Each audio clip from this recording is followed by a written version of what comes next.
Hello, I'm Ava. I'm 46 now, and never in my wildest thoughts did I imagine that life would take such a sharp, unforeseen turn. What I'm about to tell you isn't your typical story. It's filled with unexpected emotions, and if you stay with me through it all, there's a twist at the end that might just surprise you. On the surface, my life appeared flawless. People around us believed I had it all. A devoted husband, Henry, who had made a name for himself in the finance world. We had been married for 18 years and, from the outside, we seemed like the perfect couple. But behind our closed doors, a much different reality was unfolding. Over the years, Henry became increasingly consumed by his work. Our conversations dwindled into brief exchanges, mostly about schedules or necessities. The connection that once bound us so tightly had slowly withered away. I felt the absence of warmth, passion, and intimacy that had once defined our relationship. Loneliness crept in like a shadow I couldn't shake. It was as if I were merely existing in my own life, a quiet observer, fading into the background. Then everything shifted. Jason, Henry's son from his previous marriage, came to live with us after completing his master's degree. He was 25. Quiet, reflective, and carried a soulful presence I hadn't encountered in years. He was seeking direction in his career and needed a place to stay. There was something comforting in our conversations. They flowed effortlessly, and he listened with genuine interest. In those moments I felt heard, perhaps for the first time in a very long while. Not long after, Henry's nephew, Adam, also moved in temporarily. He was a few years younger than Jason and couldn't have been more different. Energetic, witty, and full of charisma, Adam had a magnetic energy that immediately brought life into the house, and stirred something inside me that had long been dormant. One evening, while Henry was away on yet another business trip, the three of us gathered in the living room after dinner. We opened a bottle of wine, swapped stories, and shared laughter that seemed to echo louder than the silence that usually filled the house. During one of those lighter moments, Adam turned to me and said, "Ava, you're surprisingly easy to talk to. It's actually comforting." His words lingered with me, touching something I hadn't realized was so starved for connection. Over the following days, I found myself unexpectedly drawn to both Jason and Adam in different ways.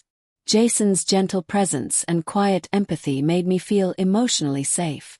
Adam's light-heartedness and unfiltered spirit made me feel alive, playful, like the woman I used to be before life dulled her sparkle. These weren't just passing feelings. A lingering glance in the kitchen shared with Adam. A peaceful afternoon sitting with Jason, where it felt like he could read every unspoken part of me. I tried to resist the emotions swirling inside me, reminding myself of boundaries, of right and wrong, but deep down I knew something had already shifted. I felt noticed, attractive, awakened. They weren't just younger men. They were vivid reminders of all the color and warmth I had lost. One bright afternoon, Adam suggested we have a barbecue out in the garden. Jason agreed, and the three of us spent the day under the sun, grilling food, sharing jokes, and simply enjoying each other's company. As evening settled in, I looked at the two of them and felt the weight of something new. Jason brought me peace and depth. Adam, laughter and light. And in that moment, I realized they each represented a part of me that had long been forgotten. Until now. Eventually, the feelings I had buried could no longer stay hidden. One evening, I asked Jason and Adam to sit down with me. My heart thudded against my chest as I took a breath. "I need to tell you something," I began, voice trembling slightly. "Spending time with both of you has awakened something in me. Jason, your calm presence brings me a kind of peace I didn't think I'd feel again. Adam, you've reminded me how to live with passion, with joy. I don't want to keep pretending. I want to be with both of you." A heavy silence followed. Jason lowered his gaze, then looked up with sincerity in his eyes. "I've been feeling it too, Ava," he said gently. "I just wasn't sure how to say it."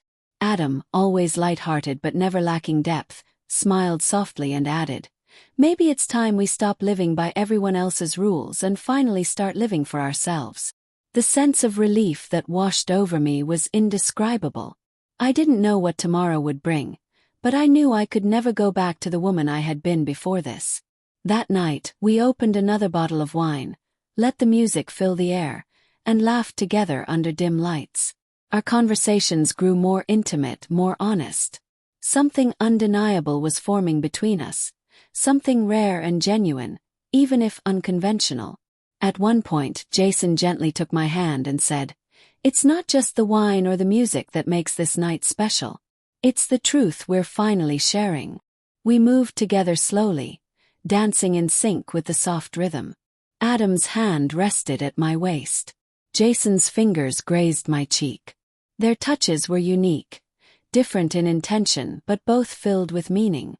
In their arms I didn't just feel held, I felt truly seen. As the hours passed, the three of us curled up together on the couch, our bodies relaxed but our minds wide awake. My heart felt full in a way I hadn't known for years. This wasn't just about desire.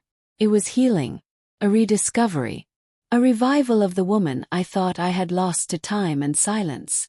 When morning light began to peek through the curtains, I looked at them, sleeping soundly beside me, and for once I felt no shame, no hesitation. Only clarity. For the first time in what felt like forever, I felt whole again. I leaned in close and whispered into the stillness. "This night. This is just the beginning." Adam stirred slightly, his eyes meeting mine with warmth. "Ava," he murmured, "this night felt like a dream I don't want to wake up from."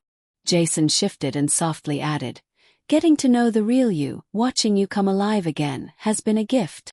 Their words echoed the truth I now knew deep in my soul.